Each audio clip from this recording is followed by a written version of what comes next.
जोर जोर से इधर लगा के सब अच्छे लोग रहते हैं। हमने अपने पास कंप्लेंट कितने किया मालूम है? इधर के स्कूल कॉलेज के लड़के लोगों ने कंप्लेंट किया। तो आप घर में प्रार्थना करो, हम भी आपके साथ है, लेकिन आप ऐसे अगर चिल्ला के करोगे तो हम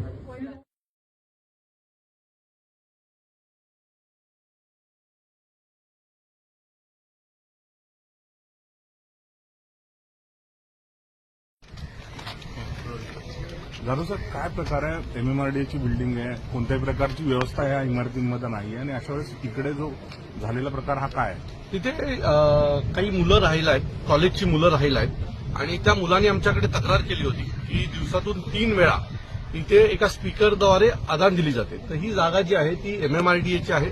महानगरपालिकेने ह्या रूम्स अलॉट केलेल्या आहेत. त्याच्यामध्ये एक छोटासा मदरसा चालू केलेला आहे आणि त्या मदरस्यामध्ये दिवसातनं 3-4 वेळा नमाज पडली जाते. बाहेरची लोक नमाज पडायला येतात.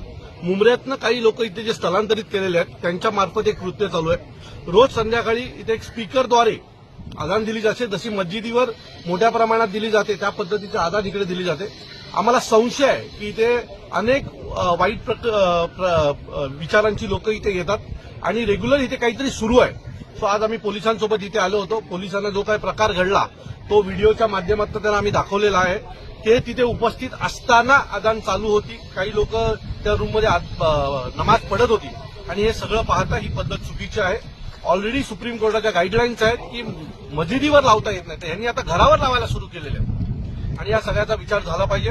आता आम्ही आमच्या पद्धतीने धडा शिकवलाच आहे, पण हे थांबलं नाही तर पुढच्या वेळेला महाराष्ट्र नवनिर्माण सेना आमच्या पद्धतीने यांना धडा शिकवेल. कशा प्रकारची कारवाई पोलिसांनी? आता पोलिसांनी ते स्पीकर जप्त केलेले आहेत. तिथे नमाजाच्या वेळा लावल्या की किती वाजता नमाज होते ती पाटी यांनी